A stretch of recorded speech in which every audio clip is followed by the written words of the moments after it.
are fucking fun, pal. Factor that fucking in to your druggo fucking offensive type. Health fucking warning. There ain't a lot that's fun, pal. Old age and school and dreams of a life that will never be. Sexless nights, wasted schemes. Your horizon still receding. Speeding hope that's fruitless. Sudden cliff and skidding. Then descent to twisted rest. Sacred temple of the Emperor Buddha, serene and total peace. They're not fun.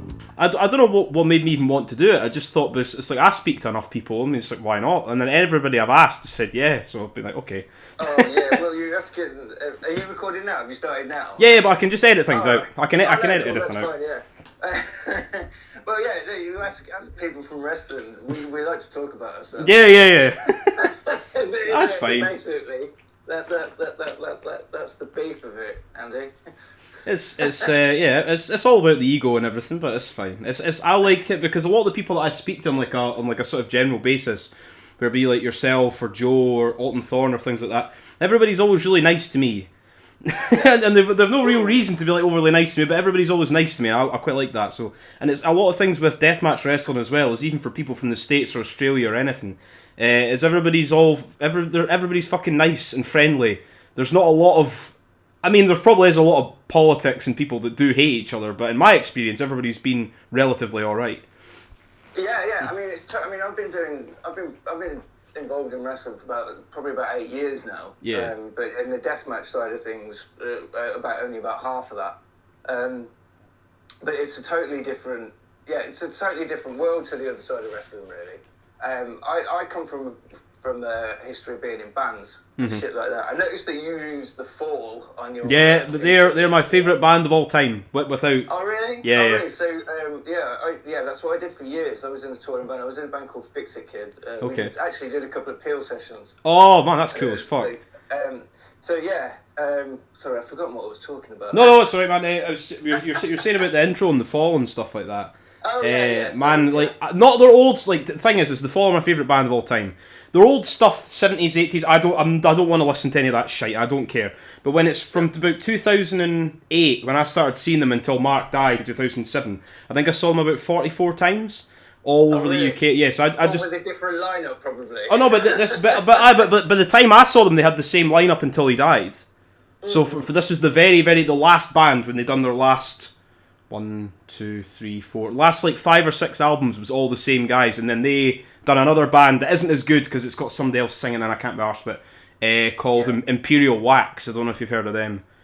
Oh, right, it rings a bell. It's basically... I'm totally out of the fucking loop now, mate. Oh, me as well. I've not got a clue. Imperial Wax is basically just the drummer, the bass guitar player, and the guitar player from the last lineup of The Fall, plus another guy that sings. And you're kind of like... Right. I'd be a lot happier if they just did instrumental stuff and didn't have him there. But, I mean, whatever. Yeah, so it's kind of like... Because they still do, like, Ian Jury and the Blockheads, but obviously... Ian Jury's been dead for a number of years. Yeah, exactly. So it's... What you meant to do, man? Yeah, it's the same sort of thing. You're always going to get that. No, but I'll need to check out some of that stuff, man, and see Peel sessions and things like that. That sounds cool. What's the name of it? I'll write it down. We were called Fix It Kid. It's been quite handy. Most of the music and stuff that we use on the Kumite stuff. It's quite handy having a back catalogue of music that I can just use for nothing. I found that strange as well. This is completely off topic. I'll put this into whatever. But I don't know if you like watch any of the XPW stuff, but XPW's got their YouTube show where it's I've not seen the YouTube show. I watched the one that Joe was on that was like 7 hours long. Yeah, that was good. Like ended at 9 AM. But like they've got like a little YouTube show, and it's like it does alright and stuff, and it's quite funny, and Rob Black's there, and like the guy he works with. But their intro song is Metallica, I Disappear, and it's the full song, and I'm like, they can't make any money off that, surely. Because it's Surely not. no, yeah. I'm like, why? I'm surprised Metallica haven't been on something about that. Yeah. But I'm just like, why would you? Yeah, that was the whole thing with LimeWire and everything as well. When the drummer like kicked off everybody for downloading music and everything. But fucking hell. But what was I going to say? It's quite funny because every time that Fletch puts something of ours onto YouTube, we get copyright strikes, but it's stuff that I actually own, so at least it works. So how do you get round that then? Are they just basically you just have to answer to yourself? You just have to say that it's all right. Yeah, it's fine, and basically, it's as simple as that. You just have to have permission, really. Yeah, that's handy, man. Because a lot of the stuff that I use is there's some bands I like a band from Australia called Tism. I use some of their stuff, and I've no idea why, but none of their stuff's copyrighted. Some of their stuff is copyrighted, but a lot of their stuff from random albums isn't copyrighted, so I can just use it, and it doesn't get monetized. I'm like, oh, all right, whatever. And until somebody looks it up, I don't know. I don't know. This is probably somebody's job somewhere to be waiting for these things to happen, but I don't know how it works now. I'm too old to think. Oh yeah, I know what you mean. What was I going to say? But well, just no. That is handy though that you do have like stuff that you've done and stuff that you can just use because it's it is really super handy. We've used a few bits and bobs from there's a mate of ours, a couple of mates of ours who do like drone stuff. So that's handy. We've used some of their stuff on promos, on Alton Thorne's promos and Joe's promos and stuff like that. Who does the intro song? Who does the intro stuff? Yeah. That song, that's actually, we had our own theme tune made by myself and Fletch. This actually started, we started as a podcast a few years ago called Super Tap Film Club, and we're talking about like mainly sort of out of print VHS films and stuff like that, old horror films, which I know you like. Yeah, just I like crap. And we started doing a lot of stuff with a couple of podcasts over to America, and one of them was called Bad Taste Video, and they're still going now. And they're sort of like primarily talk about like really violent, straight to VHS or shot on VHS, like splatter films and shit. And we got on like a house on fire with Mike, the guy that did the podcast, and we did a few sort of crossover episodes. And he just happens to make brutal metal. Oh yeah. And I just said to him, it just came up in conversation one day that we needed like a 30-second sort of burst of music that was our own. And then I got an email from him about a week later saying, and it was just there. And then I got we haven't used it yet, but then I got another. He texted me about 2 days after that saying, "Don't use that one. I've added a blistering solo to it now." He did like pinch harmonic dives like Kerry King and shit. Yeah. So that's our friend Mike. So it's basically everything that we do with Kumite is just people that we know, which is handy from every single aspect of it. Which is better that it is people that you know, because then you don't have to like reach out so far. And it sometimes saves spending a bit of money on things like that as well, because it's not cheap music. Copywriting and all sorts of shit. It's always best to ask permission for shit like that. Yes, definitely. Because, I don't know how it works with like IWTV and stuff like that, because obviously the guys that are on our shows, and we just film the shows. Yeah. Some of those guys... There seems to be a resurgence in what I like to call wrestling metal again at the minute. People have started coming out to Slipknot. Thing is for me, like that is which is great. It's the total antithesis of things I don't like. It's like I don't have anything against Slipknot or anything. Like I used to like them when I was younger, but then like as I got slightly older and started listening to things like The Fall and the Brian Jonestown Massacre and things like that, I was like that's why when I started making little music video things on YouTube, I just put on music that I liked, because I was sick of just hearing death metal in the back of every single wrestling thing. Yeah, that's it. I mean, I like jazz. I'm a big fucking jazz nerd, to be honest. But sometimes you want to have a shit cheeseburger, you know. Yeah, I know what you mean. Yeah, definitely. Have you seen Fletch a couple of weeks ago? I put it out on my Instagram, and I think he put it on Twitter. He did a tribute to the WWF My Sacrifice video. I did see that, yeah. Yeah, so that tells you that's basically it. Who did that? Is that Creed? Is it Creed that did that? It is Creed, yeah, yes. My Sacrifice, yeah. So terrible band. But the thing is, it's like terrible. It's fucking awful music, but like that was the style of the time. Sorry. That was the style of the time. Was like exactly the style of the time, and then like over lockdown and sort of like after that sort of little bit of post, like everyone starts coming out to 80s songs and stuff like that. Yeah, like I wanted Joe to come out to Hungry Like the Wolf at Kumite, and Fletch was like, "Fuck off, it's not happening." Oh, just for what? Just because? Why did he not want him? Just because it's Havoc's, or? Just because everybody else was doing that. Right, yeah. Which is great, but then what we noticed was people were sending us their music and little bits of like Slipknot and sort of something akin to Let the Bodies Hit the Floor. by Drowning Pool, if I remember. Wrestling metal, something that sounds like it's on a train. Yeah, I know what you mean. All these songs that I used to sit when I was like 14 and 15 and skip through Sky and go to Kerrang and Scuzz and P-Rock again and again, and it'd be the same sort of stuff, Yeah, it's funny you mentioned Scuzz TV. I actually watched the episodes that you did with Joe and with Alton Thorne this afternoon. Am I the first person that used a microphone, by the way? I've used the microphone. What, on you? Probably, yeah. You're talking about Scuzz TV. Fix It Kid. One of our videos was on Scuzz TV. I'd totally forgotten it existed until this afternoon. Oh yeah, I forgot. I was speaking to Joe about that, because there used to be a fucking channel called P-Rock as well, many moons ago, and then that shut down. I found some random fucking like Canadian folk rap music through a guy called Buck65. Canadian folk rap. Canadian folk rap. It's pretty good. A guy called Buck65, don't know if you've ever heard of him. I don't know if he even does. Mate, I went to see him loads. He's fucking great. I've seen him in Glasgow. I remember I saw him when I was wrecked, and he ran out of vinyls and like t-shirts and shit, and I was like, just take £20, and he was like, no, I don't want it. And he signed my £20 and gave me it back. And then I gave him like £14 and change, and it all fell on the floor. And like Buck65 was like picking up my money, and I was so wasted. But no, he's really, really good. But if it hadn't been for P-Rock, I'd never have known who he was either. So these little like gems that you find. Yeah, man. Yeah, I mean that was like 20 odd years ago. Yeah, exactly. Yeah, then because like I'm a little bit older than everybody else. I think myself and Joe are a similar sort of age, but I'm a little bit older. Because I'm 45. You don't look 45. I think I said that to you at Rise. Yeah, well, I don't know. I think it's the disguise of the hat back then. The disguise. I'm falling apart, Andy, to be honest. I'm a shell of a man. I just a husk. I think it's just because I've shaved my head for so long that this is just me, and I don't think I've aged very much at all. But eventually, everything's just going to fall apart, and then that'll be it. But well, that's it. Every day's a bonus for me now at the minute. I genuinely at one point didn't think I'd get past sort of like 22. Oh yeah, that was the same. I remember being younger and being like, try and join what was the name of that fucking, the 27 Club, with all those people who were in it and they all died. I was like, I'll try and die at 26.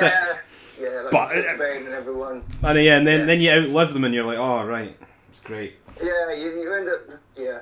Oh, we're not going to go down that route. What was I going to say? But I'll start with. I'll just start with. So, for what made you want to do the name Kumite? Is it just because of the Bloodfighter, the movie? Bloodsport, the movie. That's fine. I'm not up on my fucking Jean-Claude Van Damme. I've seen a lot more what's his name? I've seen a lot more Steven Seagal films, but ones that have come out in the past 10 years than I've seen of Van Damme. But yeah. It's literally from Bloodsport. Me and Fletch started. We used to do like I say a podcast which was about films, and that was one of the films that we did. It's literally one of our favourite films, and it just popped in there. Basically, when we were talking about a name, when we wanted to start, when we needed a name for the company, because it was just going to be a one-off sort of no ring at a gig, which was the first one that we did, and then we thought we're going to keep it going, so we needed a name. We initially just thought KCW sounded pretty cool because there wasn't really any of those, and then it's like, well, what can we get to fit into KCW really? And we literally, I think we were watching Bloodsport. And we just were like, oh fucking hell, it just makes sense. Kumite Combat. We didn't want to put championship in there. No. But it's dead funny because we get because it's got Kumite in the title. We always get like around the Olympics and stuff like that, and any sort of like proper sporting event, we get tagged in it on Twitter. And that's handy though. They're just like a bit of publicity. But that's what I'm saying is I can honestly say I've never seen that film. Never. Do yourself a favour. It's fucking amazing. I know. It's absolutely. But the story behind it, is even funnier than the film as well, because it's about a guy called Frank Dukes who basically lied his way through life. He's a bit of a Steven Seagal style character, and he basically told this story about how he went away to Hong Kong to fight in this Mortal Kombat style tournament called the Kumite. Yeah. And it's supposed to be based on his life, and he was like the consultant on it. And after it came out, it turned out it was all just a lie. Poppycock. Okay. So that in itself makes it worth watching. Oh yeah. I think it's great. It's one of these things where like there's like certain things in life. It might even be on YouTube, Probably. mate. I mean, the thing is, there's various films like that I've never actually seen, and there's like things like I've never seen Game of Thrones. There's things. It's not my thing. There's things that like I need to watch that everybody says I should watch, and then eventually I'm like, nah. Well, I will need to watch it. Technically, don't need to watch anything. No, but I do need to like. Unless it's Unless it's shit, unless it's really bad. Like I went to the cinema and saw that new horror film Pray for the Devil, which was terrible. I saw you talking about it on the podcast you did with Joe, or the one that you did with Thorne, but I don't know anything about that film. I don't know. It's a nun goes to an exorcism college, and they're working for the Vatican, and they need to exorcise some demons, and she's a woman. Exorcism college? It's like an exorcism, it's like a building where everybody goes... Mate, exorcism college, I'll write that down. But there's like... I've got my book and pen there. On my list of stuff. I love terrible movies. But Oh, it's really bad. But it's like, there's this woman, and her mum was possessed, and now the demon wants to get her, and the demon possesses this little girl, and then it turns out that the little girl's her daughter, and then she can't do exorcisms because she's not a priest, because she's a woman, and all this it was terrible garbage. Don't watch it. Don't watch it. It's not. It's not good. The thing is, it's the same with like that new Halloween film. I think me and you were talking about that Outside Rise. Yeah, we talked. I watched it. I saw you last week at Rise. And spoke to you about that. It was shit. I just didn't really get it. It was just. No. Yeah, I mean, the first film is genuinely one of my favourite films of all time, and the fact that Rob Zombie remade it. Those are good. Was fucking stupid in itself. I just like him. I like Rob Zombie. I like all the people. He seems like a nice guy, but I'm fed up of seeing his wife. Well, yeah, true. It's cheaper than getting somebody else to do it. In the nicest possible way. Yeah. You're right. You got a really good-looking wife, but she doesn't have to be in everything. But I haven't seen this new Monsters film. Fletch has seen it. Says it's absolute dog shit. Yeah, it looks pretty bad. Yeah, I mean, everything that he's done, as far as I'm concerned, is... Have you seen Texas Chainsaw Massacre 2? Yes. Yeah, it's just... Everything that he's done is just Texas Chainsaw Massacre 2. Texas Chainsaw Massacre 2 is very, very funny, though. It's hysterical. Yeah, well, that's the thing. It's Texas Chainsaw Massacre 2 but missing the mark. It's just done it colourful. I mean, House of a Thousand Corpses... was probably his best one because it is what it is. It's a load of shit, and it is just a copy of how Texas Chainsaw Massacre. I like Devil's Rejects is alright. Sorry. Devil's Rejects is alright for like Devil's Rejects is alright, yeah, but then he tries to get a bit too serious and Tarantino-y in that, and then it's just not his. I mean, I love a lot of like Italian knockoff films as well. I could talk your fucking ears off about films, mate. That's fine, man. I'm happy to talk about fucking anything. For stuff, because that's what like I've always wanted to do. This is like with like friends of mine and stuff that like my best friend and that he's really into like serial killer stuff and like movies and stuff. And like my other friends are really into gaming, and I've always tried to like get people to do things, but like no one around about me like ever wants to do anything. I'm like, we should just record a podcast. They're like, nah. I'm like, all right, fine then. Just do it. That's it. You just do it. If no exactly. Do one with you, just do it yourself, which you've done. And I know. Right out of it. Exactly. And the thing is with us lot, in the nicest possible way, and you probably found it, is we're all a bunch of fucking nerds. Yeah. I've gathered that. I mean, I'm a fucking nerd as well. But it's nerds in the best sort of way. The majority of my friends that I know in wrestling, I rarely talk to them about wrestling. It's more about like Nintendo games, or like Joe, we talk about like Pizza Hut gimmick pizzas, like when Kentucky Fried Chicken did that one that was I remember. They did a crossover, like I worked at KFC for like 5 years, man, when I was younger. So oh, really? yeah, Oh, it was a couple horrible. of years ago, they did that pizza that was, instead of having tomato sauce, it had gravy, and it had chicken bits on it. So that's the sort of thing I talk about with Joe. He'll send me a photo of that and ask me, and then we review shit food. And we both got a love of sushi, katsu, chicken curry. Oh god, fucking hell! Where did I work? I worked somewhere. I worked at Chopsticks for 2 weeks. Oh, really? I got a job. I got offered a job there. It was like as assistant manager, right? And I went in, and as my previous work at KFC, I went in for like 2 weeks, and I started speaking to this guy, and I was just chatting to him about like shit. I was just like, oh, so what sort of films are you into? What do you do? Blah blah blah. Do you like gaming? Do you like football? Do you like anything? Blah blah blah. And he was just like, the way he sort of came across, he sort of said to me, he was like, yeah, he's like, I think I'm a natural born leader. And I was like, yeah, I don't want to be hanging around people like him anymore. And I just left without telling them anything. But yeah, fuck jobs like that, man. Terrible. Yeah, man, I think he was probably super into working there as well. Yeah, it was disturbing. You get that everywhere with any type of real job. Yeah, it's horrible. That's like sort of how Hitler got his start, just being like that. Well, this sort of like level of just, I don't get it. I mean, if that's what people are passionate about, fair enough. But it was kind of scary in a strange way. Well, you've got to have something to do other than go to work. It doesn't really matter what it is. It could be like something what we do. You do your podcast. You play fucking football on a Sunday. Do anything. Do you know what I mean? Don't just go to work. Yeah, to work. Get to the point where you're like, I'm the best person. that mindset scares me a little bit. I'm that. It's horrible. There's nothing wrong. Obviously, there's nothing wrong with that type of job at all. I'm not saying that at all. Yeah. But it's just some people get so into it and it's their entire life as opposed to using something like that to facilitate the fact that they can have fun or actually live a life. Yeah, it's kind of scary, but. But man, that's what I'm saying. I'd happily sit and talk to yourself and Fletch and anything about movies and stuff. If you want to do other ones of these and things like that, talk about shit horror movies and talk about watching all 7 Paranormal Activities in a row on your own, which I don't recommend doing. Yeah, I heard that on your last one. Yeah. But me and Fletch, we've got kind of we're best friends, but we've got kind of conflicting views when it comes to film. So this is why it's probably better. I did contemplate doing them one together, but we'd be better off doing individual episodes with us because we just sit here arguing. What's sort of like? Sorry. So what's like the difference of like opinion like?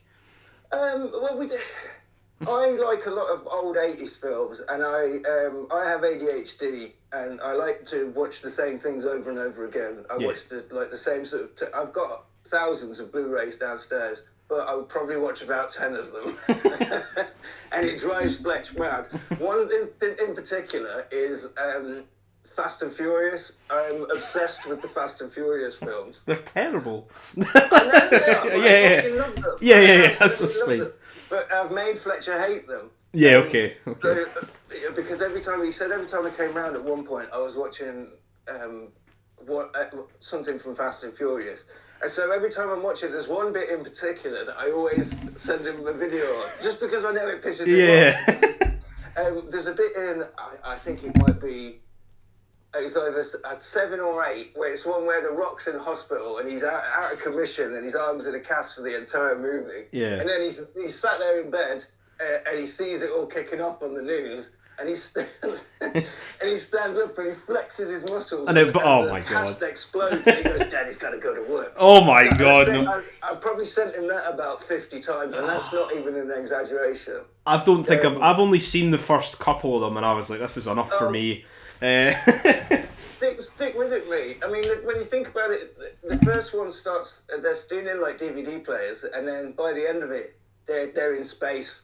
Yeah, it's just like Jason X and shit. It just goes over. It's totally. It just gets stupider and stupider, and as they get each one is more ridiculous than the one before it. And especially if you put like The Rock in anything, I'll watch it just because it's so funny. And then Big Mac bad. Jones joins He's so bad. The thing is The Rock's like obviously like.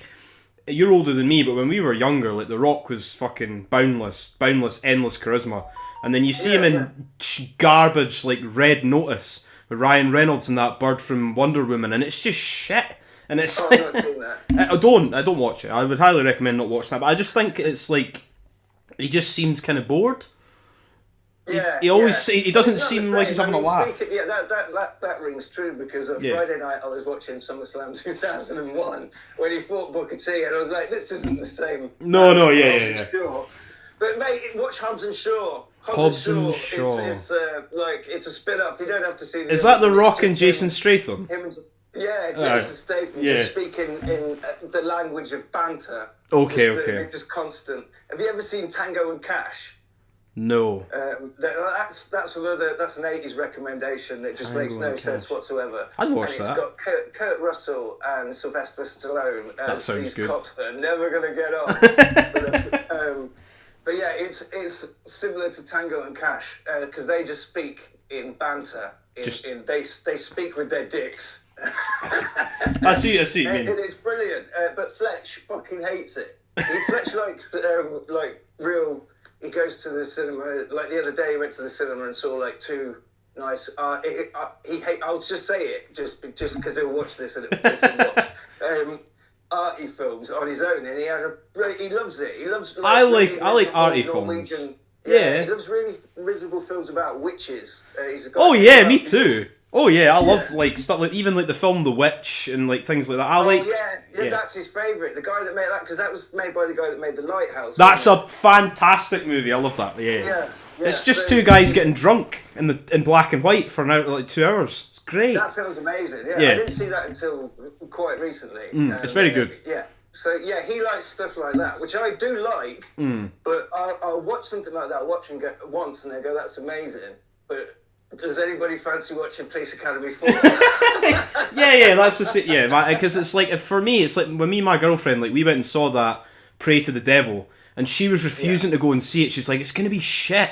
She's like, "It's gonna be so bad. Like, why are we going?" I'm like, "That's why we're going to see it. We're going to see it because it's shit." That's like sometimes I don't want to see a good film. I want to see a really shit film. Like so. Well, it's like I was saying earlier on. Sometimes you want a shit cheeseburger. Yeah, exactly. It's easy on the eyes. It's absolute waffle. You don't have to think about it. Sometimes it makes me angry. Have you seen that film Moonfall? Oh, we spoke about this the other week. Yeah, I thought that was fucking amazing. It's so bad. It's so bad. One of the worst things I've ever seen in my life. I was just laughing all the way through it. I was getting quite emotionally upset towards the end. I was like, I can't believe that this. That's the main thing for me is they're funny, they're shit, but it's the amount of money that these things make. That was made by Amazon. You're like, how the fuck have they spent so much money on such shit? That's what I find bizarre. Like, if somebody's made a low budget movie, fair enough, but like, spend so much money on something and it to be so shit is unbelievable in this day and age. That's why I watched it because everyone said it was. I'm one of these people who tends to. The people will be like, "Oh, you'll love this," so I'll deliberately not watch it just to be not to be facetious, but I like. Because I like stuff from the 80s, people assume that I'm going to like Stranger Things. I watched the first season and I was bored to tears and I've never watched any of it since. Yeah, which it's alright, but I don't really watch TV, so... Something that's like the Goonies, I'll just watch the fucking Goonies. Exactly. You know? There's a lot of... It's the same with those It movies, where it's a lot of like, wow, there's kids riding around on bikes and 80s nostalgia posters and everybody's got posters and everybody's like got in like Rubik's Cubes and you're like, this is too much. Can we go and play Atari because it's 1980? Yeah, you're like this when you're like this. But why? No one would no. I get angry with stuff like that. Yeah, exactly. Which is why I don't really like that sort of stuff. No, that's fair enough, man. I'd rather watch something from the 80s. Yeah. So get Fletch on and speak to him about films. It'll be a totally different conversation, and he'll say the same thing. I'll talk to him about the Northman and. About the Northman and the Witch and all that shite, Yeah. The Northman was one he went to watch quite recently. I was quite drunk towards the end of that movie, so I don't remember what happens at the end. I don't think anything monumental happens in it, to be honest. I think they fight in a volcano, but I can't really... No, I've not seen it, but I just watched, I ended up watching Sonic 2 the other day just because it was on telly. I've not seen it. I saw the first one. And I thought it was alright. Yeah, it's alright. I mean, it's okay. Genuinely, one of my favourite films of the last couple of years was Detective Pikachu. I saw that the other day where he's wearing like stupid little hats and stuff. And who does the voice of Pikachu? Does Pikachu? About neon, anything that's pink and neon. I'm like a fucking magpie, and that film's like full of it. It's like it takes place in like a children's Blade Runner style. Yeah. Philip K. Dick Did you world. enjoy the ending fight of Godzilla and King Kong then? Of course, we're fucking Neon Hong Kong. Yeah. Man, So many that's people like, are dead. That's like inside my head. That is That's such what a- I'd love to live in that. I'd love to live in that 10 minutes of that film. You'd be dead. Everybody was dead. There's millions, hundreds of people. I wouldn't give a shit, mate. That's how I'd like to go out. Oh, Covered in King light Kong. tubes and Yeah. kaijus. It was there. That I remember watching that film and I was in tears laughing the whole way through. I was like, "This is Oh, it's ridiculous." stupid as fuck. good, Exactly. though. It's that, but it's great. Yeah. It's fucking stupid. It makes no sense whatsoever. But that's the best bit. Before the fight in Hong Kong, he blows a hole through the centre of the earth. Yeah, they're in the middle of the Down. earth. They're in the middle of the earth, floating, and there's massive axes and made of big jewels and diamonds and stuff. Yeah, it's a bit. I don't. But that's like, the. why are they going to fight him? He just is. He's just gonna fight. But that's the thing. The thing I don't get with the other Godzilla and the other King. The Skull Island's slightly different. But the other Godzilla movies that were coming before that, King of Monsters and the first one, are very dry and very bleak and depressing. I'm like, why were they not all like that? Because it's more fun. I don't care. I'm a massive. Again, another thing I'm really into is Godzilla films, kaiju films in general. So yeah, I love all those as well.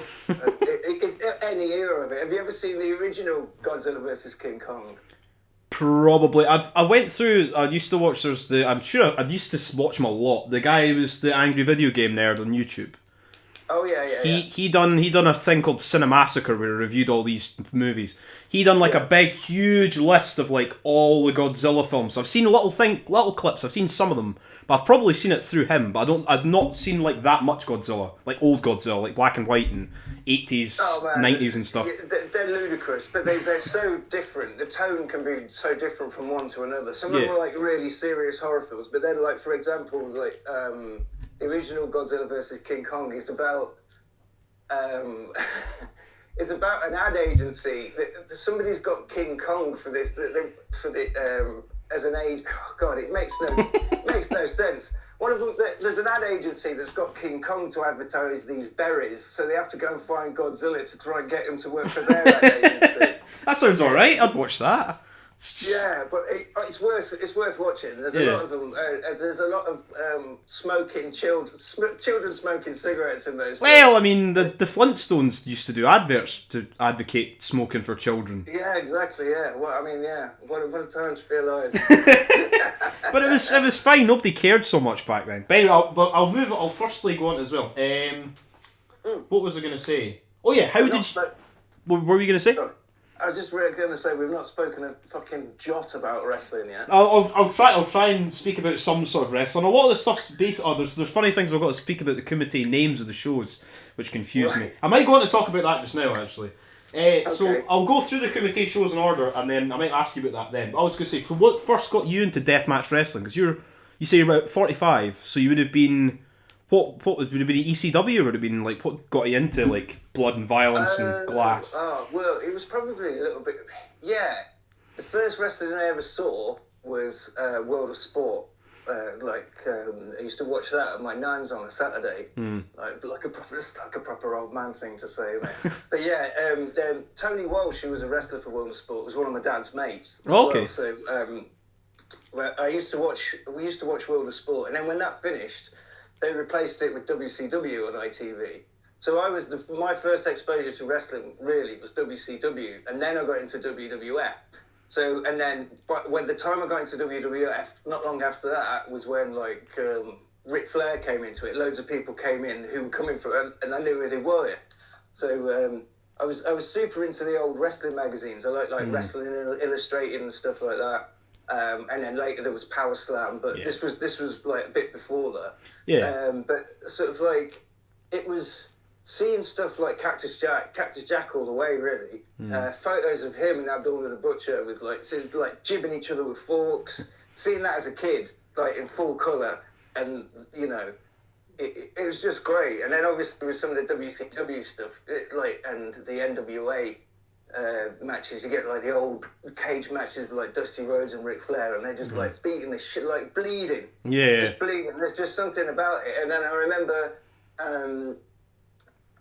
I was super into WWF as a kid, as everybody was at the time. And I remember the first time seeing somebody bleeding on that and being like, "Oh fuck, they're finally going to do it!" And it was WrestleMania 8, which is one of my favourite ever pay-per-views. It's Piper against Brett. No, it was Flair. Macho. I think they bleed in both those Macho. matches. Yeah. Yeah, and it's just the impact of Ric Flair's white hair with the blood. The blood for it. That is such a stark image. That and Abdul the Butcher and Cactus Jack matches and photos from like FMW and stuff like that. So yeah, that's basically the same as everybody else. And then I got into I've sort of fell out of. When I started doing bands and stuff like that, I didn't watch wrestling for a while, and then when I went back to it, it was ECW. ECW was on, so it would have been sort of like 96, 97 sort of time, when that used to be on Bravo on Sky, years and years ago. So yeah, that's it. And then Deathmatch, it was probably the Cactus Jack stuff that got me into it. That's fucking awesome, man. No, I remember that pay-per-view. The pointless thing as well, that pay-per-view you were saying about Flair and Macho where he's bleeding, I think that like Piper and Brett's on that pay-per-view, and I think they bleed, but I think they bleed, what's the word for it? They don't get caught bleeding, and I think that Vince fined Macho and Flair for bleeding, but he didn't fine Brett and Thingy, because they both wanted to use blood in their thing, and I think Vince had outlawed it. But I think Flair or something, they got a really, really big fine of something that they would really matter to them, like $500 or something, for blading a tiny little bit. But as a pointless fact for that. And I was going to go into, I've asked everybody this as well, what's your Mount Rushmore of wrestling, quote-unquote wrestling, and then deathmatch wrestling? Mate, this is going to be too... I wrote a list. I mean, like I say, I've got ADHD and stuff, and I've written so many fucking... all this stuff down. Oh my god! The things that could lead from. There's so many. I don't know, to be honest. Yeah. I think because you said to Joe and you said to Alton Thorne you did two different ones, didn't you? Yeah. Well, I don't know whether I don't know because there's so many. And all right, okay, let's try it. Firstly, I'll say Sting. Yeah, we had a conversation. With myself and Darko about this. I remember about that. The thing is Sting's fantastic. It's just everybody. It's just for me. There's like been wrestlers in my life who are absolute crowd favourites. They're usually baby faces. Sting, Surfer Sting. But for me, there's always been like two or three guys who have always, or maybe two guys have always disliked.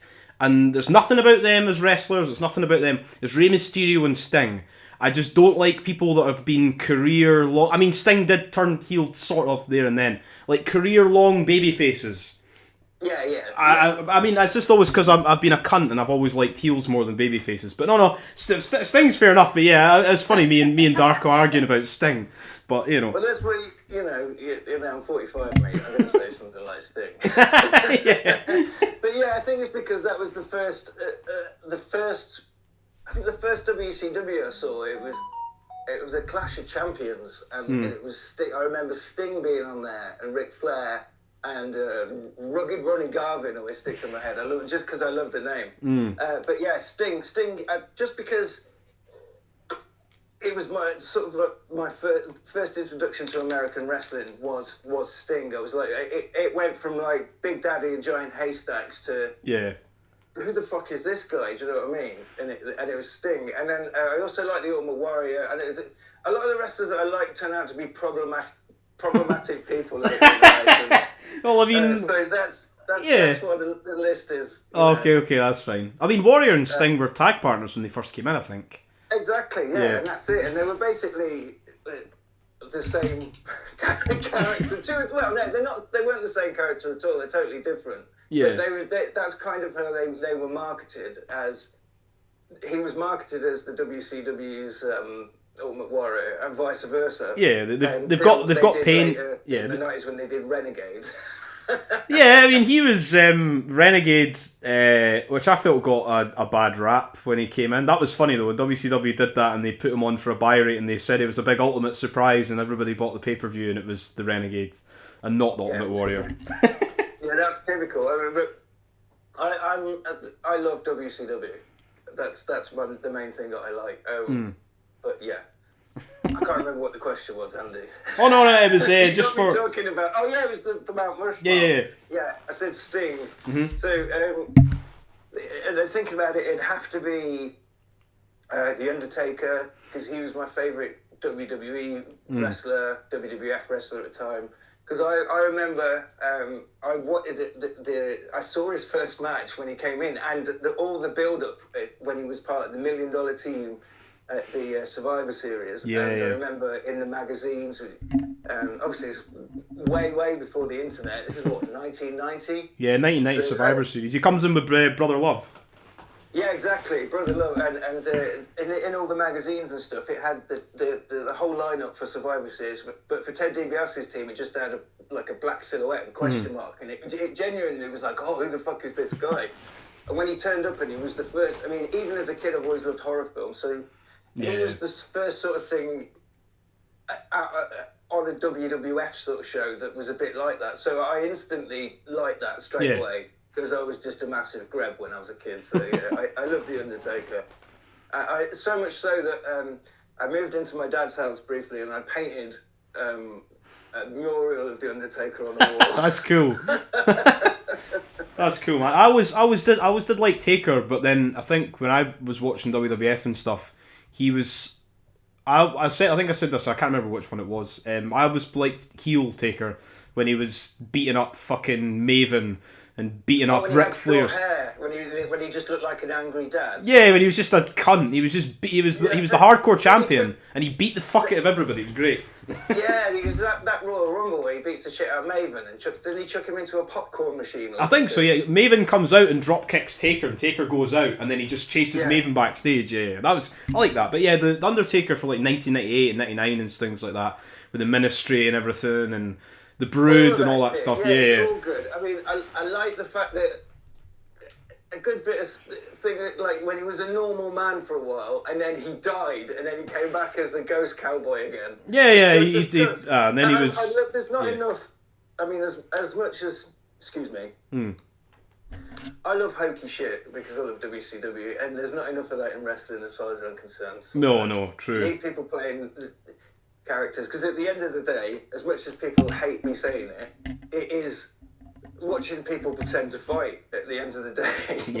It is for entertainment purposes. So if you've got somewhere where you can do some like character work with something like, you know, the Mountie or Big Boss Man, you don't get shit like that anymore. When he got put in jail, when he got put in jail and stuff, the Boss Man, he got put in jail, I think, and then the Mountie, there was somebody in jail with the Mountie, and he was saying, he's like, oh, do you love the feel of leather on your skin and stuff? And the Mountie's like screaming. Exactly, that was an amazing match. That was the SummerSlam when it was a match made in heaven and a match made in hell. If I didn't. Oh yeah, that was. Oh Christ. Elizabeth. But yeah, that's my pride. That was when I was like super into it. Was around that sort of time. I mean, I'm only 32, but I have went back and subsequently watched almost every single WWF pay-per-view from back then.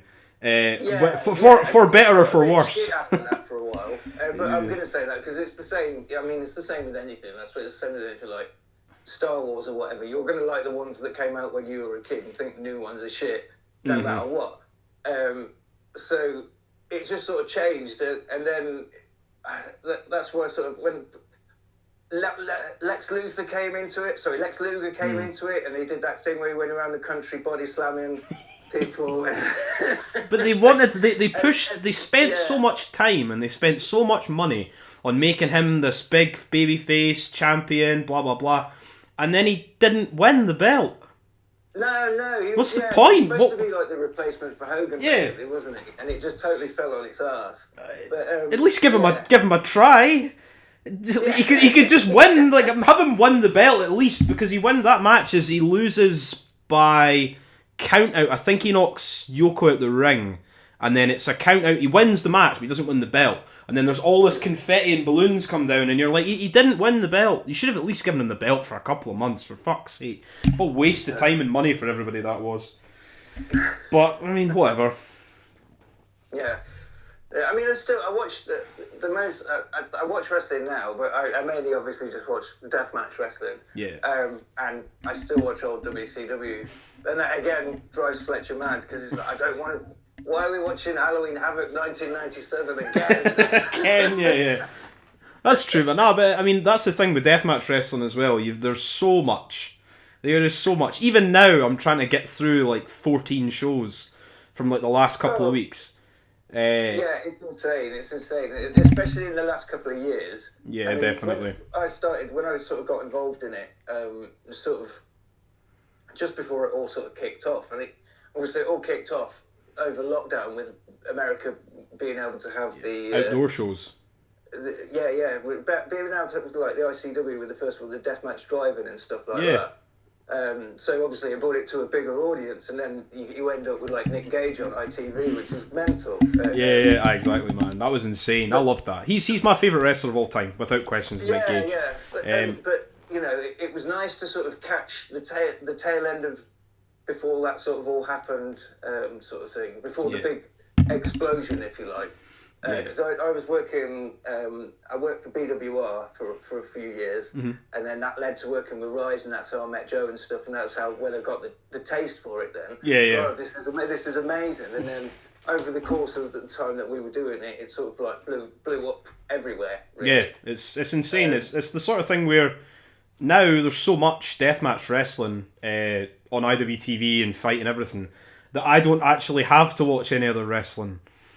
I could just sit and watch death matches all the time if I want to. I've got so much stuff to catch up on. Yeah. Because I just got shit to do. Yeah, exactly, man. Yeah, I know. Every time a day, every now and again, I'll put a day aside and I'll just catch up the whole day of just go through IWTV. I mean, I loved the. I don't know what the story is, and there's probably some fucking politics and shit, because I don't do the Twitter. Fletch does the Twitter.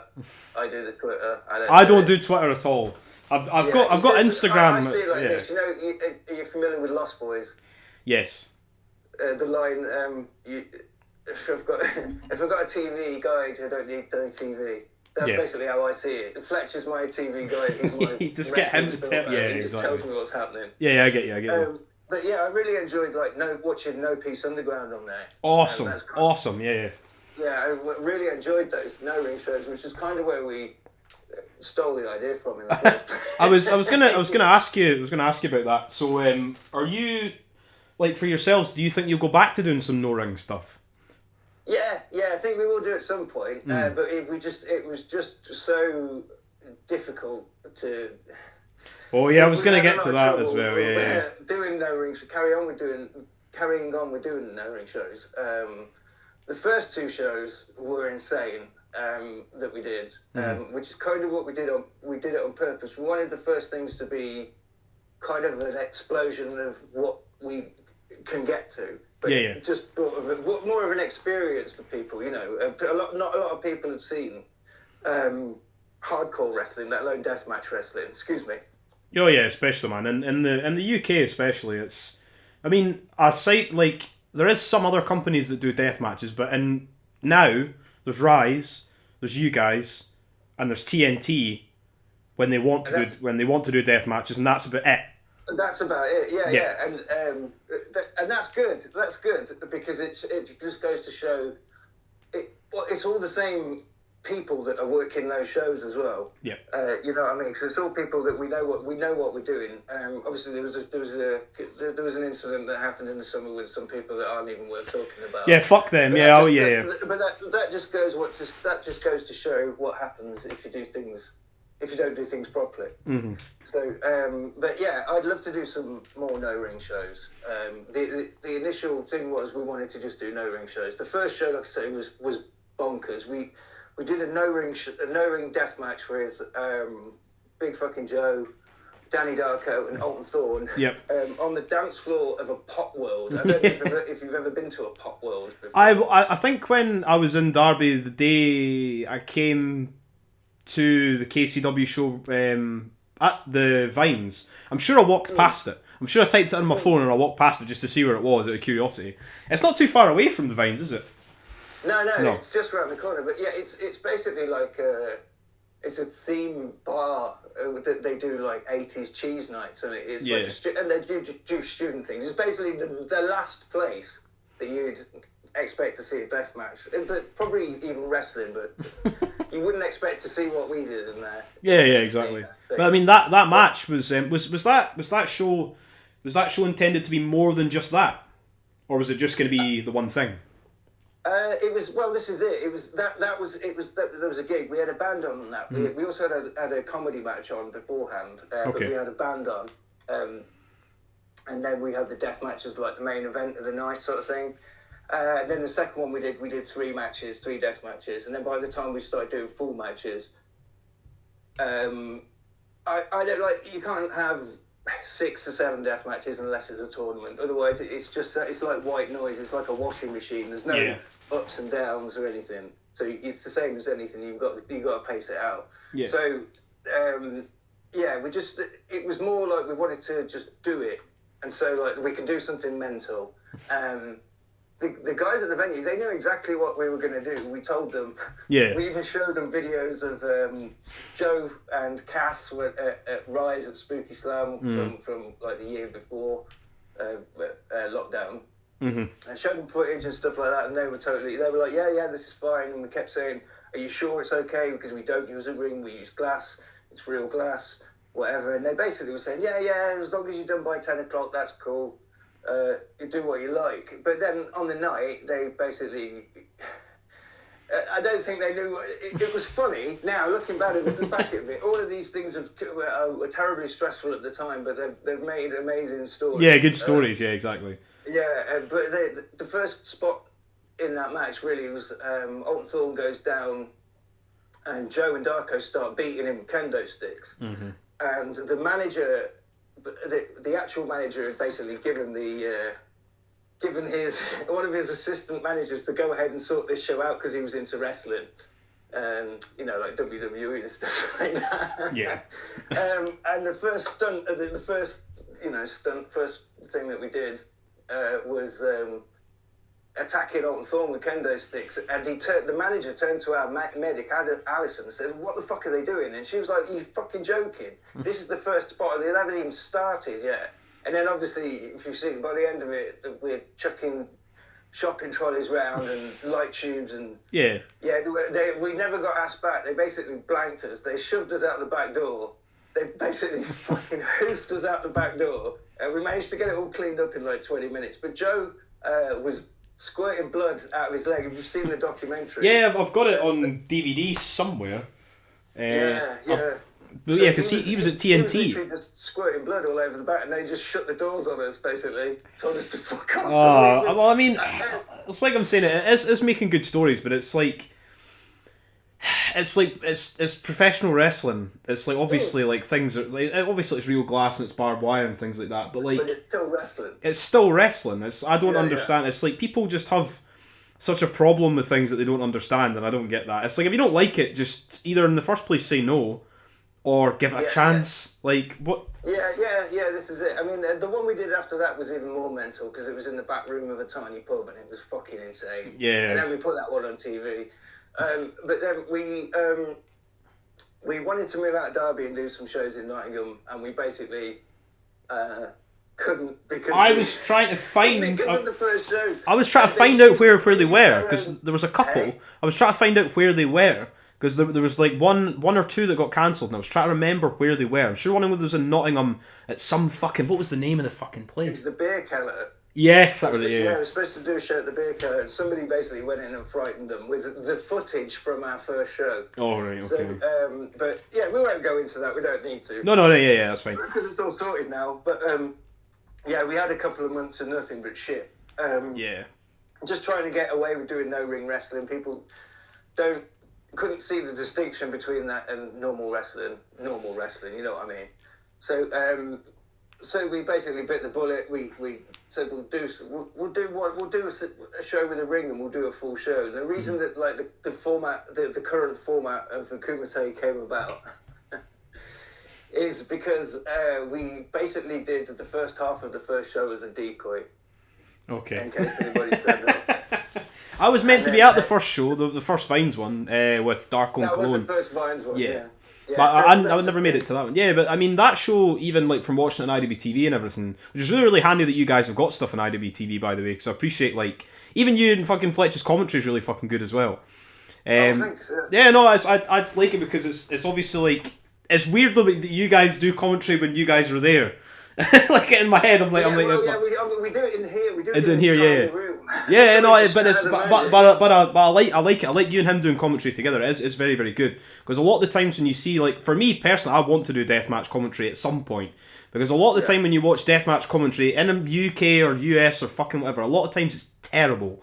When people don't know what they're talking about and they don't know who the guys are, and I think a lot of the time when, obviously a lot of people like yourself and me have seen a lot of death matches, but it's like the minute there's somebody goes into anything, they're cringing like it's the worst thing they've ever seen in their life, and you're like, yeah, you've seen it before. Like, you need to, I don't know, it's difficult to describe. That'd be it. We literally did it 6 weeks ago.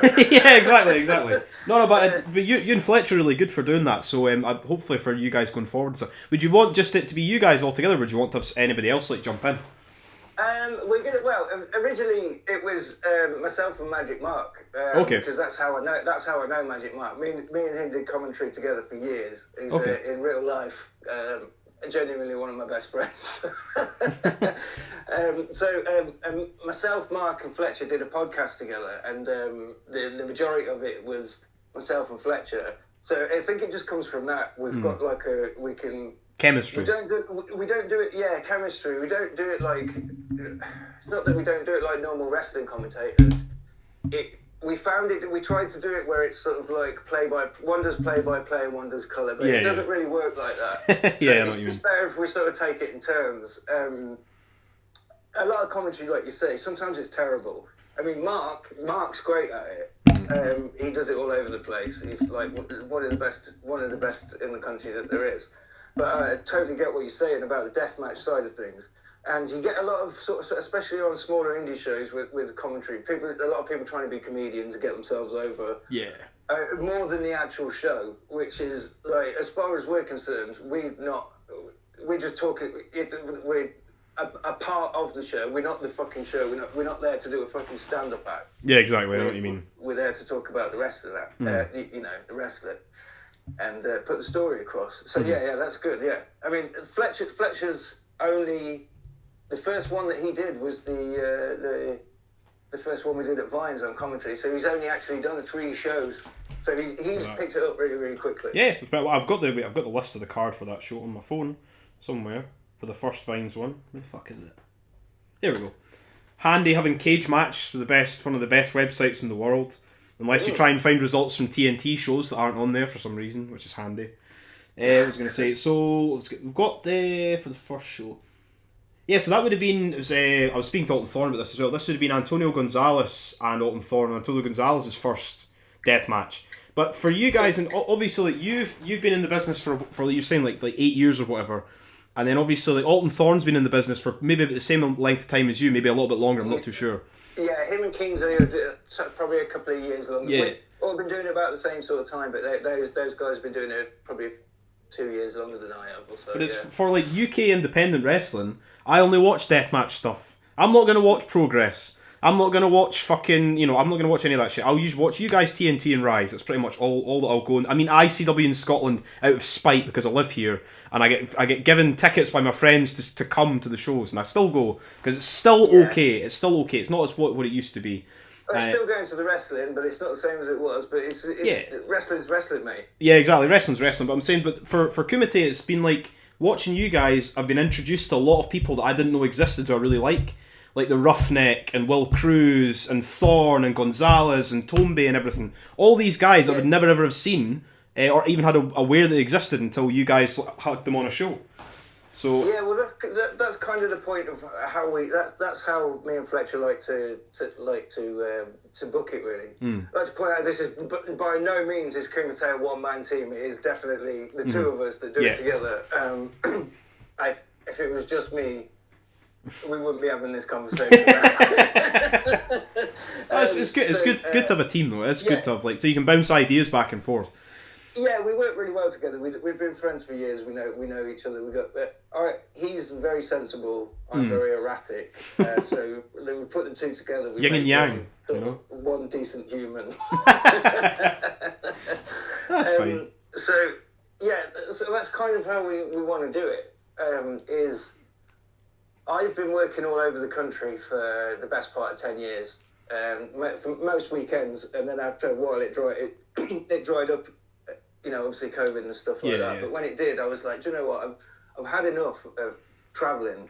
Because some of the places, because I don't drive, so it's a fucking nightmare unless I can get a lift. My friend Alison, who's the medic at the shows, used to drive me to a lot of shows, but obviously I can't rely on everyone to do that sort of thing. But I just got to a point when I just had enough of travelling around and being on trains and shit like that, and being in the back of cars.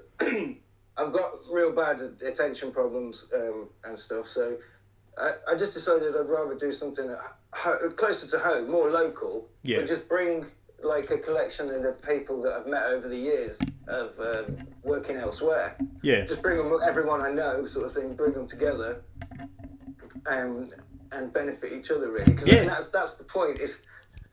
That's like Will Cruz and stuff, for example. Will Cruz is a real good friend of mine in wrestling. I've known him for years. I've done loads and loads. At one point, we spent most weekends together and stuff like that.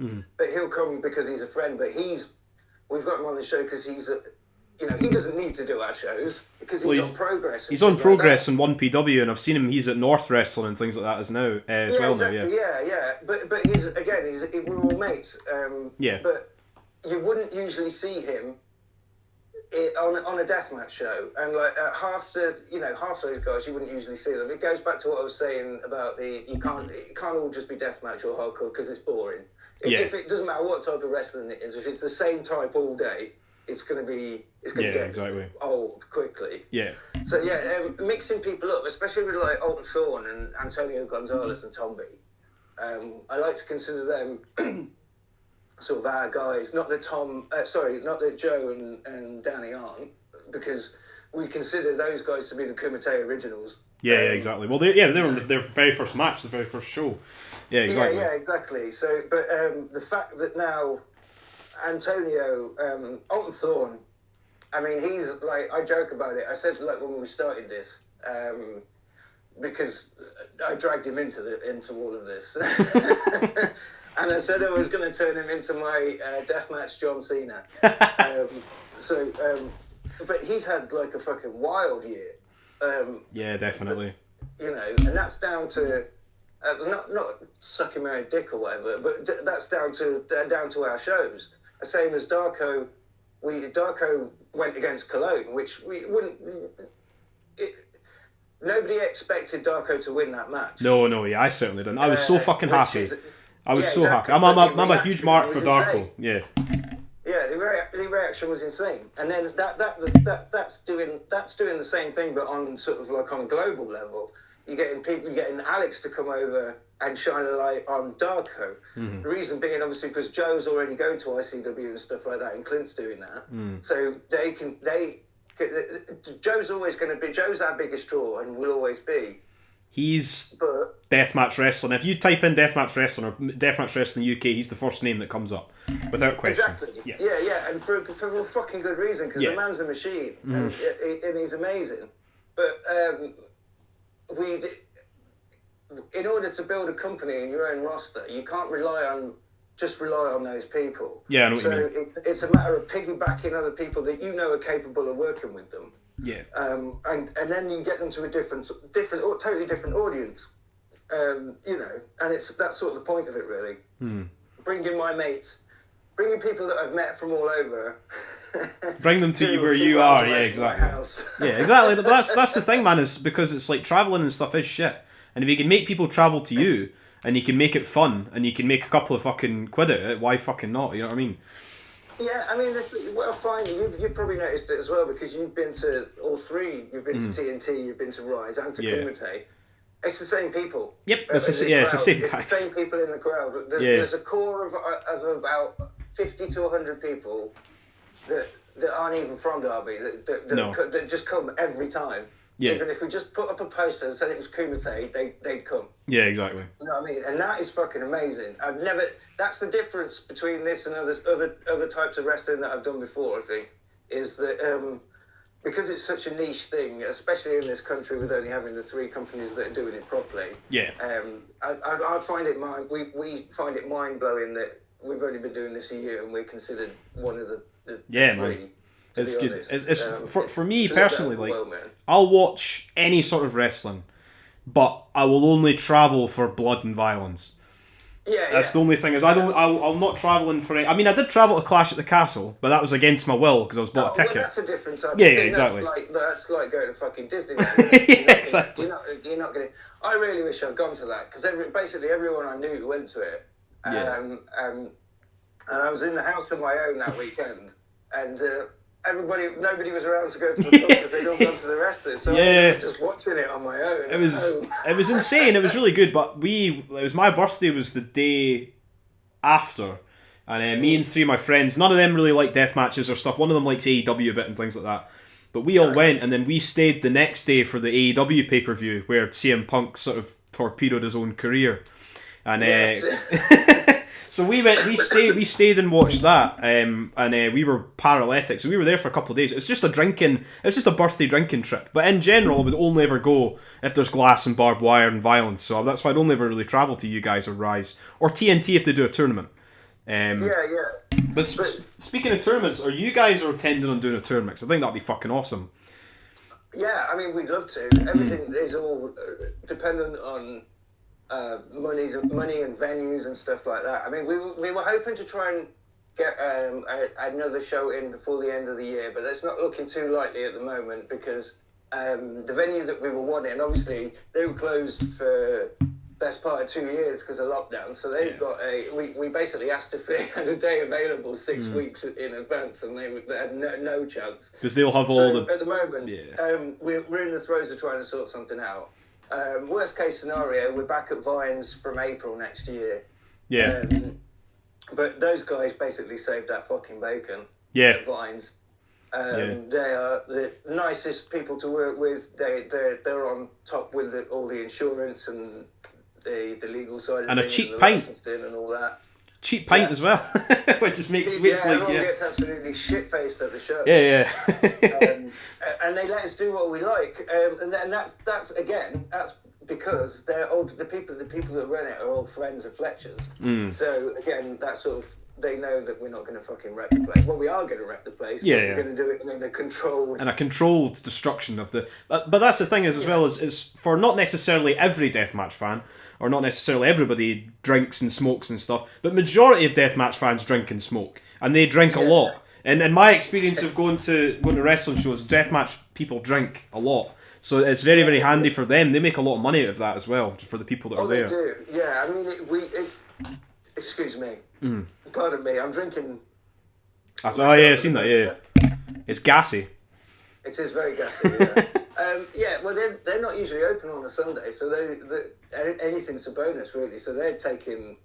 I mean, they took like a few grand. The one in July that was crazy hot. They took a few grand on the bar for that. That was good. So like, it's a day they wouldn't usually be open, so they think it's great. Yeah. It's just a shame that we can't do anything there, sort of like later in the year, because indoors it's far too small. Yeah, exactly.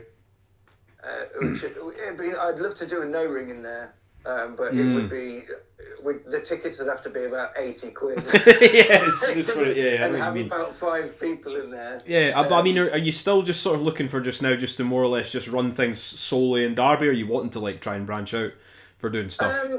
We will do. I mean, at the moment we're sticking with what's working because we had so much trouble with like Nottingham fucking hate us. There's no chance we probably won't get a show in Nottingham just because they just seem to hate us from the get-go. Okay. Derby we had trouble with. We weren't going to the business side of the business side because it's boring as shit. But we're in a position now where they know we're not going to fucking burn the pub down and we're not actually stabbing people at shows. And just because it says deathmatch doesn't mean anyone's going to actually die. God forbid. Yeah, exactly. I know what you mean. But, so we're in a good position at the minute. where we are though is obviously outdoor, so that really restricts us to basically within 6 months of the year. Yeah, So exactly. we can only do sort of like I think we're going to try like the first one of the year outside this year was like start of May, so maybe around the same time. I'm thinking maybe something around WrestleMania time, maybe, but that depends because thinking about it, everyone. I'd like to think most of the people that we book on the show will be working WrestleMania week in America. Yeah, well, that's the. Oh, well, I mean, because they did do that. I remember that was like everybody hates lockdown and everybody hated COVID. I didn't because I was getting paid to sit home and drink and watch wrestling. Yeah. But I mean, that was the thing was when they were running ICW, like ICW Olds Bard ran the Showcase, and then GCW ran the Collective. And they had all this shit, and it was fine, it was perfectly fine, but that was when no one was at work. Whereas now everybody's at work, it's really, really difficult to try and I think the ICW and Old Bard said they weren't going to do that again. Because it's just so much, because there's so much wrestling like over. Because where's WrestleMania this year? Texas? Oh, I've got no LA? idea. I think it's Hollywood one. Hollywood, yeah, I think it's Hollywood, or yeah, I think you're right, yeah, in LA or something. Yeah, that's true. So yeah, I know they usually do the whole fucking. It's basically like wrestling Glastonbury now, isn't it? Yeah, it's just it's a lot. I'd love to go over for it one year, but just like my fucking Christ, would that be expensive to do that? Yeah, insanely expensive. I've been to. I've not been to a WWE event since. Oh, actually, no. I tell you what. I've got the bootleg poster up there that I bought from outside of it. I took my daughter. Yeah. To her first WWE show. In fact, the first wrestling match my daughter ever saw was Finn Balor fighting Adrian Neville. Holy shit! Pretty good. Yeah, that's a pretty good match to see your first match. Fucking hell. Yeah. So that was. I've totally forgotten what I was talking about. That would have been. That's like 2000 and I don't know, what year would that be then? 12? Oh, I can't remember. I mean, I'll show you the post. The post is ludicrous because it really makes us laugh because it's got all these classic wrestlers and then Ryback. Here.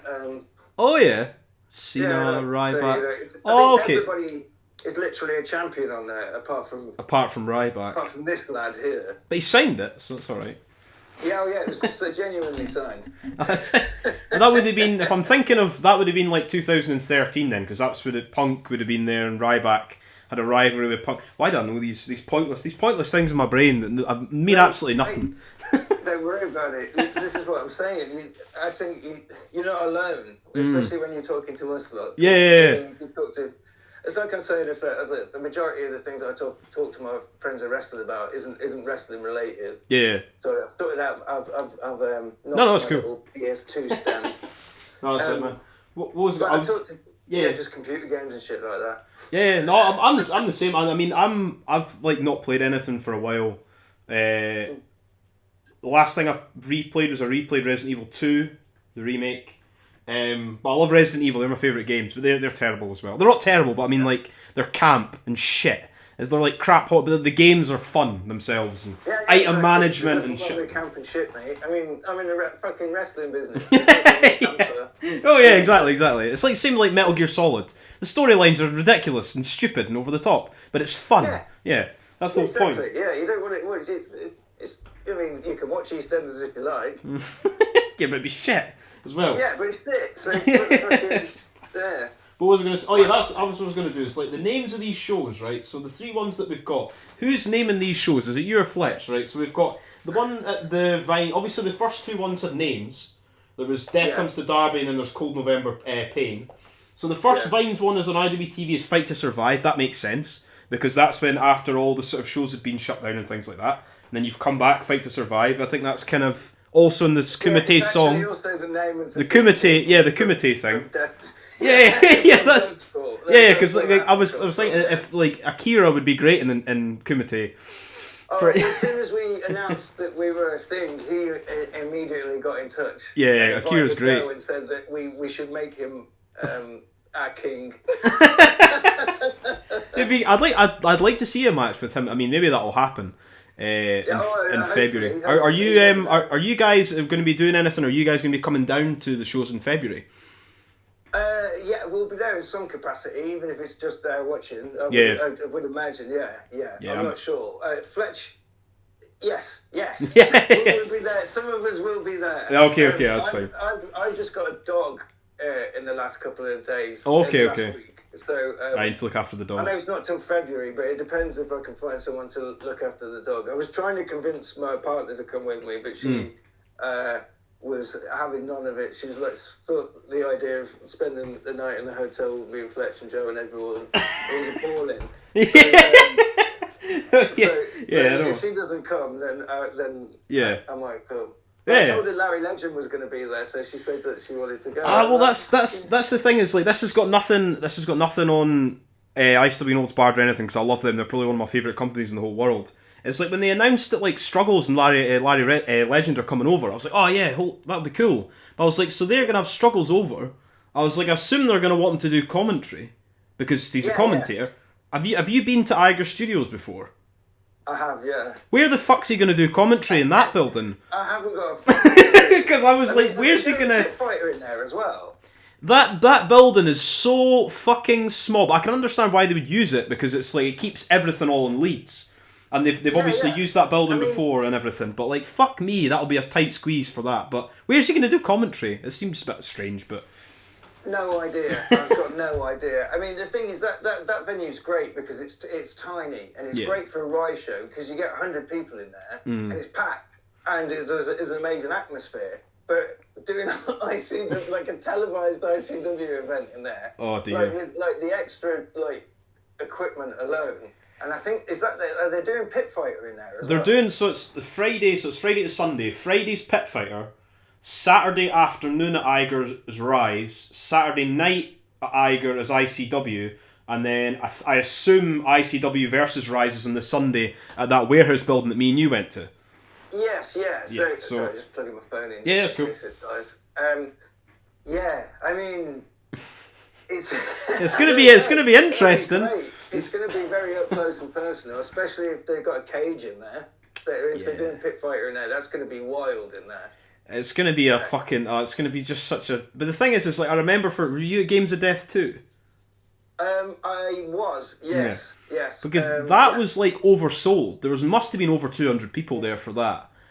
That was. It was packed. Yeah, it was crazy packed. Yeah. Were you there on the Friday night before as well? No, because without being annoyed at Rise. Me and my friend were coming. One of my friends had never seen death matches before. Me and him came down. We drove down and we brought a fucking big pane of glass and stuff. But they only announced the show after that was going to be Casanova in a bar. Obviously he wasn't there, but the Casanova in a bar and the Friday night show that had Schlack against Darwin and shit. But they announced them so late in advance that we couldn't like book another hotel and everything. So I was like, well, I would have went, but I didn't get the chance to go. So I would have. Were you at that show then? Yeah, was it good? Yeah, it was great, but more to us is like, for me, it was, I hadn't seen my mates for nearly, getting on for fucking 2 years. Yeah, I know what you mean, Friday night was great, just get to catch up with Joe and everyone. Yeah. We got smashed. Yeah, I could tell that when I saw everybody the next day, when we actually finally turned up. The next day, I don't want to talk about the next day. But it's, that's the thing as well, is like, the Iger's not too close to anything, really.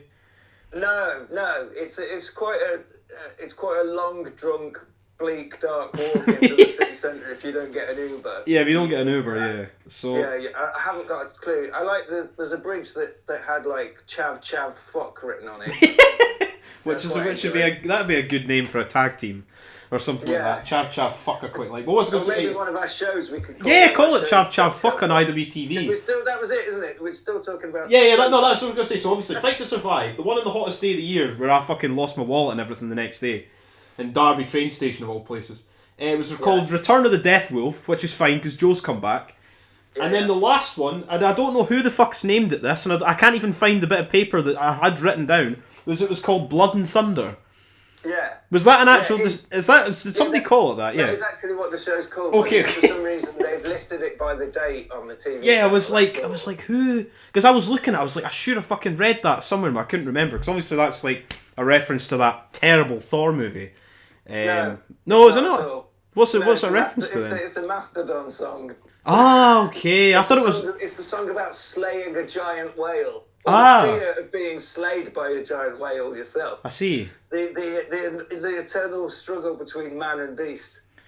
So it wasn't about Thor at all, because that was when that Thor film came out, and I was like, all right, it must be a reference to that. But No, that's the more you know. The more you know. It's literally I used that song in some of the trailers that we did. It's that simple. Okay, that's fine. Well, that clears that up then. That clears that up. What was I going to say?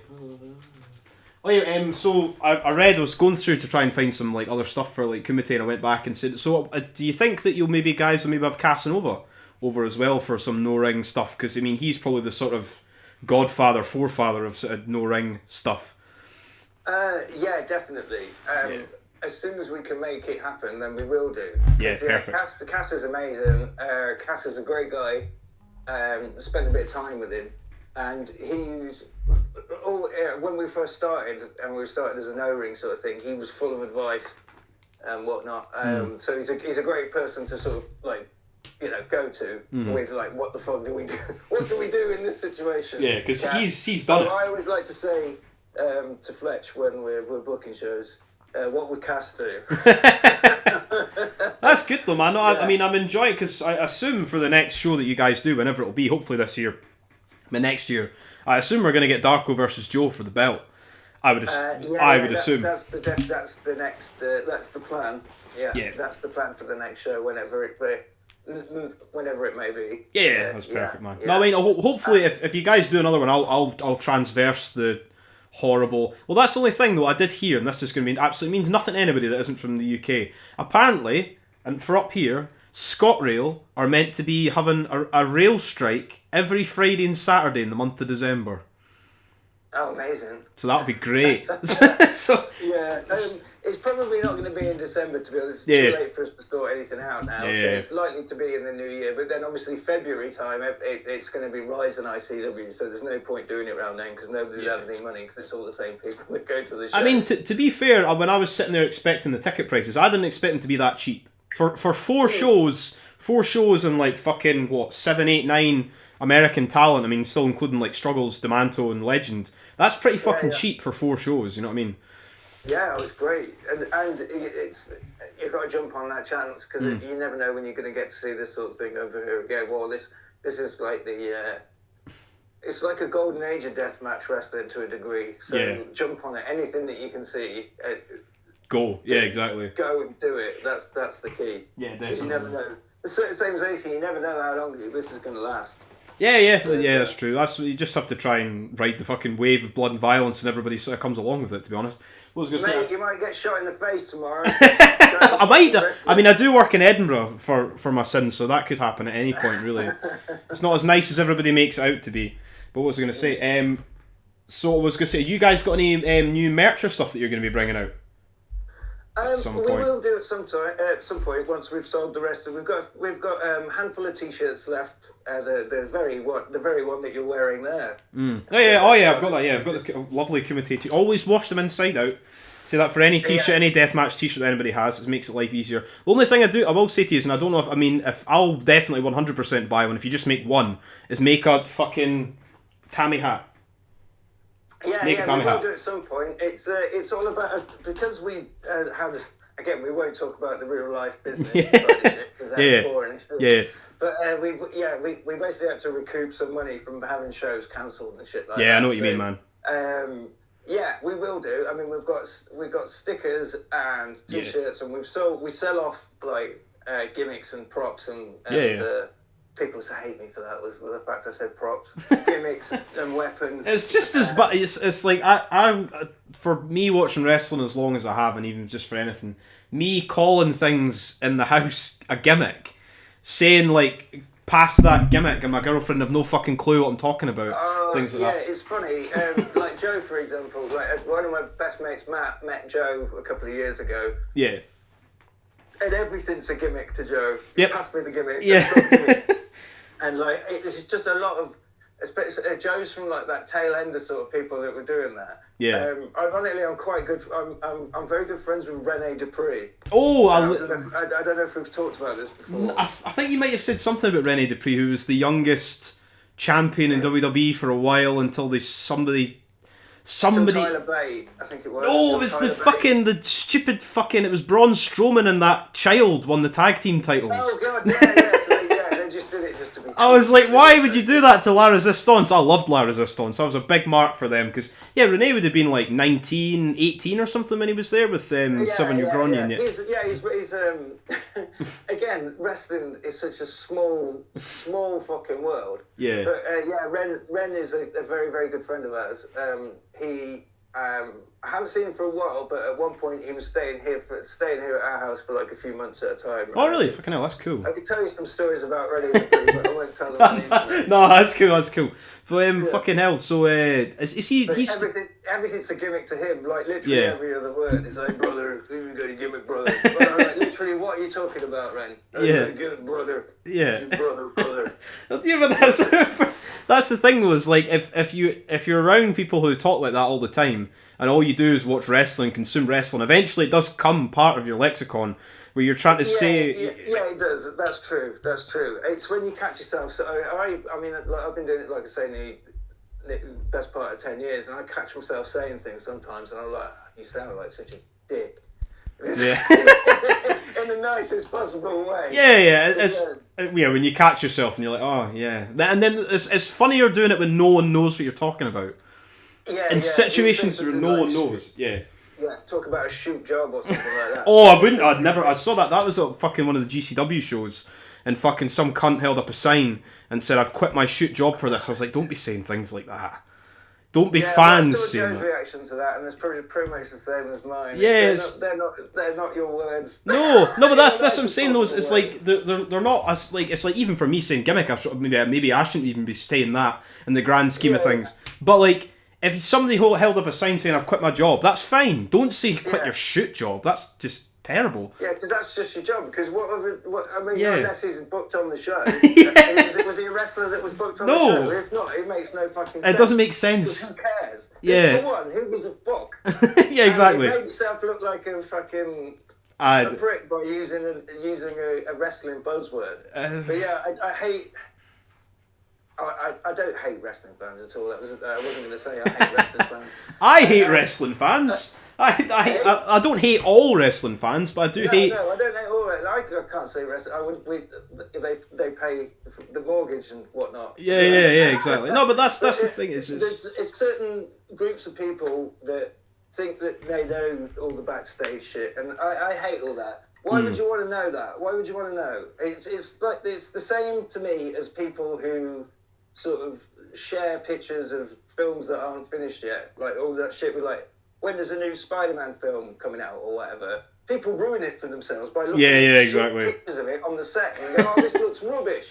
It's like, because it's from somebody's phone who lives in a house by where they were shooting Spider-Man. They were filming some of that Batman movie in like Liverpool in like the middle of like November, and you're like, why? Yeah, going, "Oh, this looks rubbish." It's go, well, just wait till it comes on the cinema. And then it'll be shit as well. Yeah, you fucking prick. Sorry. No, man, I totally agree. I hate a lot of wrestling fans. I hate a lot of the sort of like tribalism between companies. I didn't say I hate wrestling fans. No. I said I hated them. I said not all of them. Obviously, you said that. Yeah. A lot of my best friends are wrestling fans, and but it's just a lot of the time. It's especially with stuff like recently, obviously with like ICW and XPW. And people like fans like purposely like picking on people, and I don't know if you've seen any of this stuff to do with like Dirty Ron and things, and it's like people are like pulling up like police reports and things, and you're like, this is really nasty, like people's personal lives and stuff. Like, stop that. I'm not interested in that. No, it's terrible. Would they do the same shit? I was about to say, would they do the same shit with actors and shit? And yeah, they do, because we totally just talked about that. Yeah. But it's like... I don't know, you've got to be a certain type of person. It's just like, I don't care, you're ruining it for yourself at the end of the day. Yeah, exactly. Because as much as these people think that they know what's going on, they think they know what's going on, they fucking don't. No, yeah, exactly. In reality, they don't know what's going on. Just because you watch a podcast that goes out on YouTube that millions of people watch. That's a great thing, that is. But that's not like insider news. No, like, it's an opinion. Watch like What Culture and shit like that. And it's like they think they're talking about it in hushed tones, like Jack the Ripper or something. Like someone's going to move to AEW. Who gives a fuck? The thing that drives No, I totally agree. Started me now. The things that drives me mad is like the people talking about ratings, and it's like, do you own shares in NXT exactly. or AEW? Yeah. No. Well, why do you care who's watching it? If you're watching it, just watch it. If you don't like it, don't watch it. Don't fucking moan about it. Yeah, exactly. Because that's just it's like TripAdvisor. I hate that. Twitter's just like TripAdvisor. TripAdvisor. That's the thing. Is like you could open up a fucking restaurant if you're going to use TripAdvisor. You could open up a fucking restaurant and it could be perfect and everything's fine and everything. But because your fucking ex-girlfriend or somebody that you've fallen out with hates you, they can leave 800 bad reviews and completely fuck over your business, and it's just spite. I would never ever read a TripAdvisor score for anything. I would go and experience it for myself to see how bad it is. You know what I mean? You've got better fucking things to do with your time, Andy. Exactly. You've got to think yourself. That sort of person will go and do that. Yeah, exactly. I mean, I worked in the catering industry for years, and they'd always be like, "Oh God, we've got TripAdvisor." They'd be like, "So fucking what? Who's fucking reading it?" Yeah, exactly.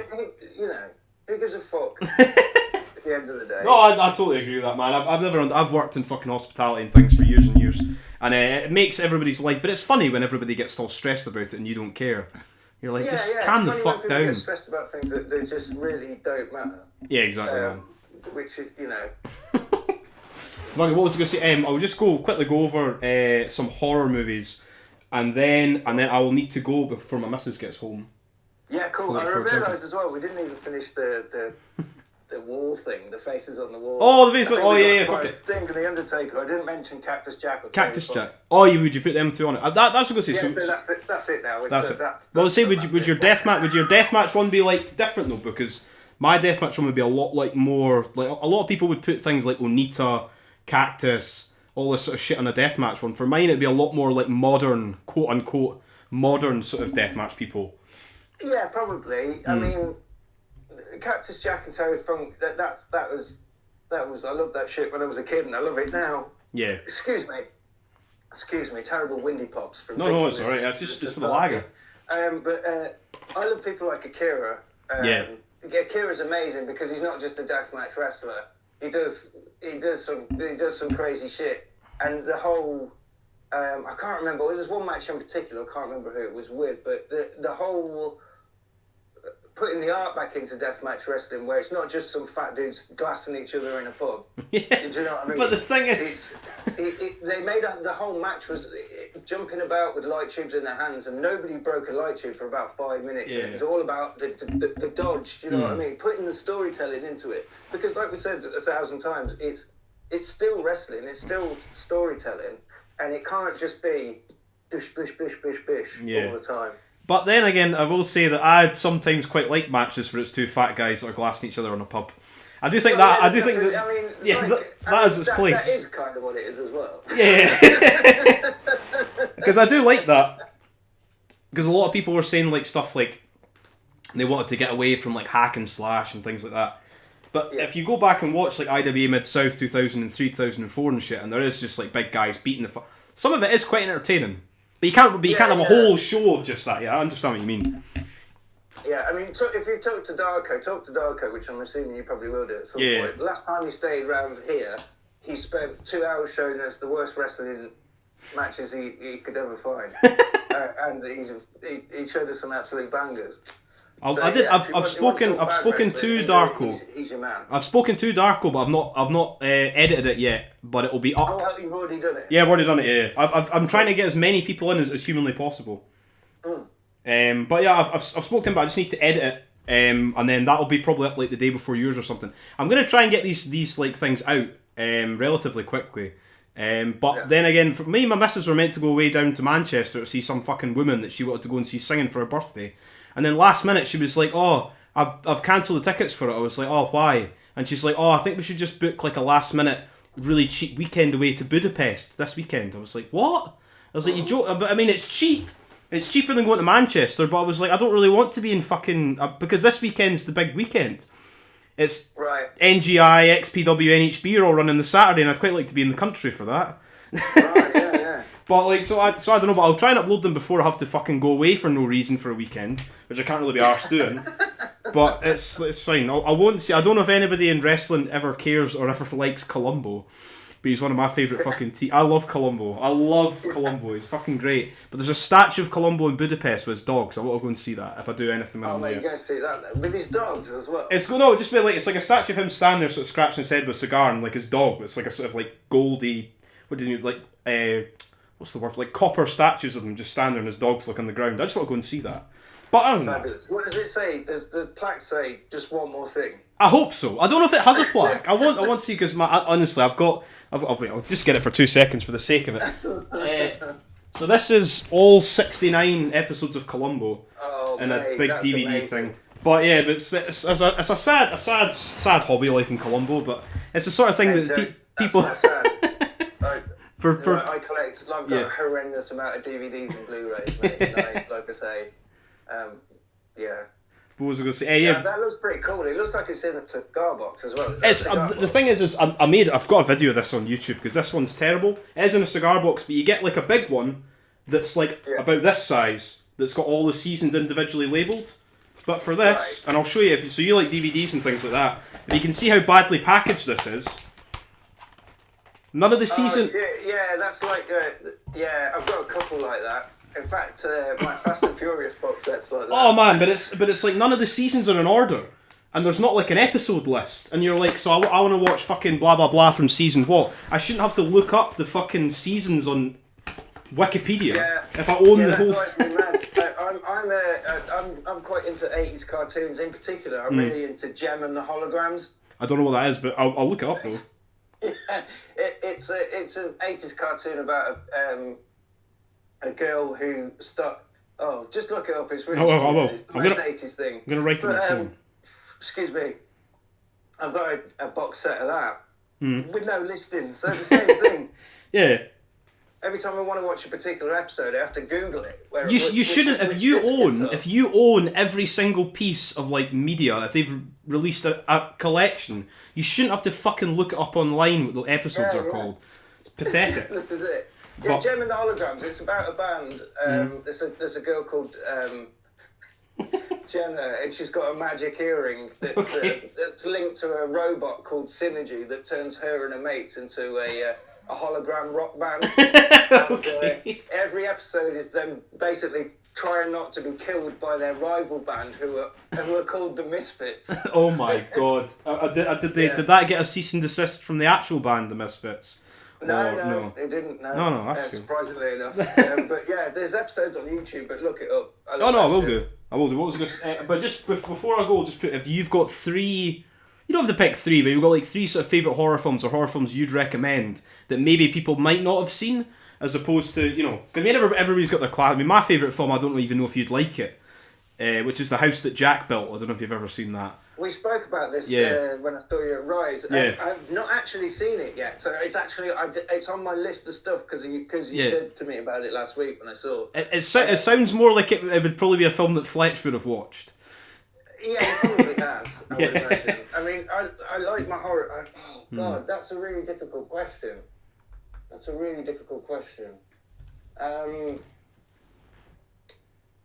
Shit. I can't think about it. Is it like some films that I love aren't particularly horrific horror? No. But I mean, just like Vamp. Have you ever seen Vamp from 1986? I believe I have. It's got Grace Jones in it. Yes, I have seen that. Yeah, that's a particular favourite of mine. I showed that to Alex Cologne and he said it was just a shit Dusk Till Dawn. Oh God, man, I can't. Honestly, that's a really difficult question. Yeah, no problem, man. Oh, I couldn't tell you, mate. No, it's alright. It's really just like question, for me, like I'll watch like I hate like the Annabelle movies and I hate the Paranormal Activity movies. But the thing is like that, I've seen them probably more than any sane person. I've seen the film Bird Box about 14 times, and I fucking loathe that movie. Did you ever watch that?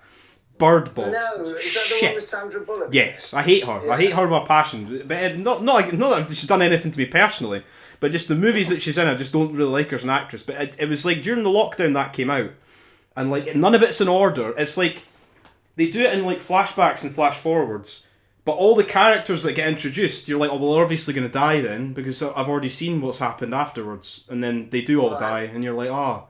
But I saw it with all these people, like random people, and I was like, have you seen that new film? And they were like, no. And I was like, do you want to watch it? And then and then I ended up watching it quite a lot. And I feel really bad for that. But yeah, but shit things like that. Oh, did you happen to see on Shudder, there was a film that came out on over lockdown called Host? That was all done on Zoom. I think I did. Where it's just basically like what we're sitting like now. Yeah, I did see that. Yeah, that's worth watching. For that. I'm trying to think, honestly, my brain's gone blank, but I literally have sat and watched loads of horror films recently. Like I said, I got a dog 2 weeks ago, so I've literally just been watching stacks and stacks of Blu-rays. Yeah. I've been talking to him about WCW, but he just falls asleep.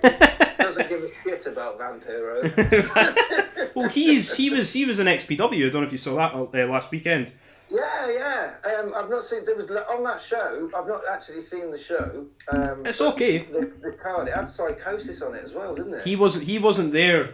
Right. He was meant to be in a 6-man match for the Fight TV title, and Rob Black's wife came in and tried to eliminate Willie Mack, and then Ludark Shaitan ran down and eliminated Willie Mack, so Rob Black's wife's now the Fight TV champion, and apparently she lost Psychosis's visa on purpose so he couldn't be in the match.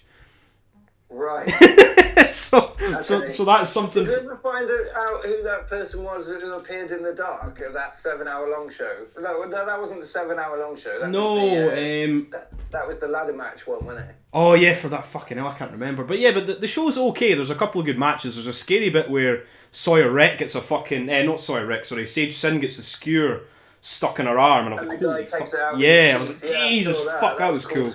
Gnarly as fuck. But then there's obviously a lot of shit. But yeah, Vampiro was there trying to fight Masada for the belt, and then Rob Black stripped Masada of the belt, and then he was fighting Vampiro, and then so Vampiro's got a title shot in December.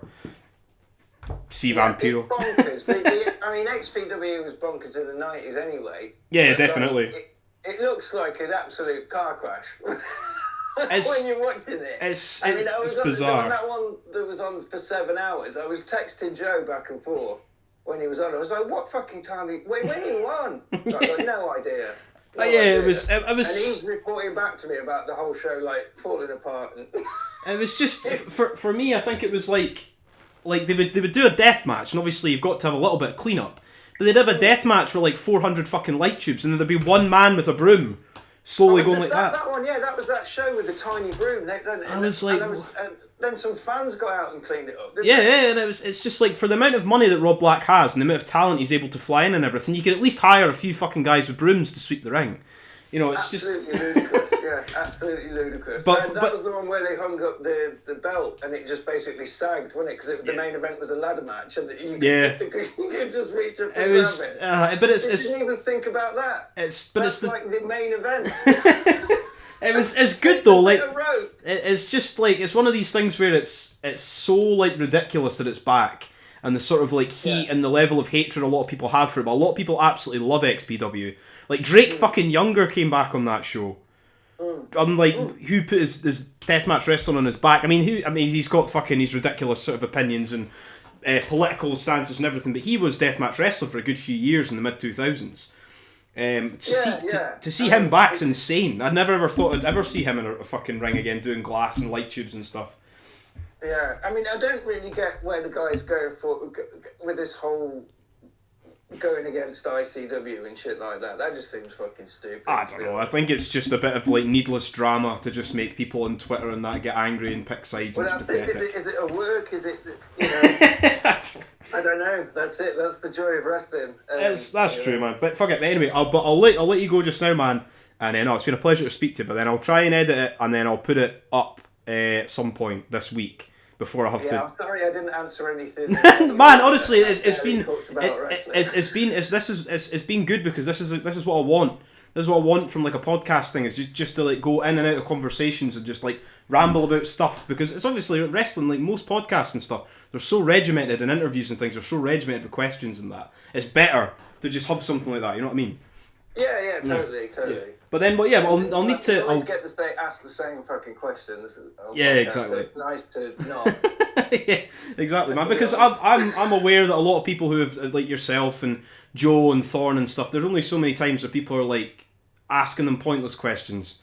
You know, the pointless, boring shit that you don't want to answer and nobody wants to hear about because they've heard it 100 times and you guys have had to say it 100 times. So fuck it. But anyway, but it's been a pleasure, man. But I'll go just now and I'll edit it. But then at some point I'll try and get Fletch on, and then we can maybe try and do something in the future to do some sort of podcast thing about fucking anything.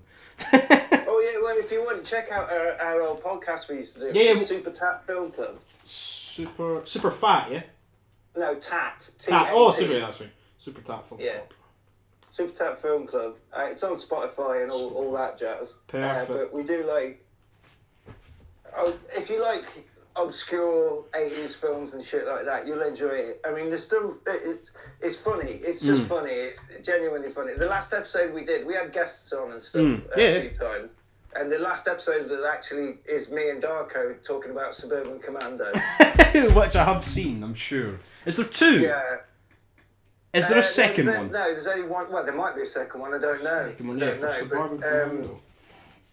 But yeah, there's a. Have a look at it because we talk about a lot of the films I've talked about today, but we do like bad sequels like American Werewolf in Paris and shit like that. Yeah, that is pretty bad. I was going to say, but are you guys still continuing to do that just now, or have you not done it for a while? We've been talking about we had it. It was a lot of work. Yeah, we put a lot of work into it. So to be able to do that in the wrestling at the same time would be. I mean, because. For me, I used to write the scripts and stuff for the episodes, so it'd be a matter of watching the film that we'd selected that we were going to do. Yeah. And then I'd watch the film, then I'd have to watch the film and take notes and like stop it. I know. So it'd take me like a whole day to write an episode. Yeah. It's time consuming. It's great and it's fun because it's fun. It's worth it in the end when they all came out, but it just got to the point where I started not enjoying doing it. So we said, right, we'll have a break before we start hating it. Yeah. And then we ended up, it evolved into a wrestling company. But that's the best sort of thing, man, is where things just change and evolve and adapt into different things. But fuck it, man, but I'll go just now, but I'll speak to you later on and then we'll try and get something organised and I'll try and speak to Fletch and do various different things. And hopefully, fingers crossed, I might be able to see you before February, but who knows. Yeah. Just keep an eye on the Kumite social media and shit. Hopefully we can, but if not, I'll see you whenever we see you. No worries, man. Perfect. No, that's cool, man. Cheers. Speak to you later, man. Thank you, man. Bye. Take care. Cheers.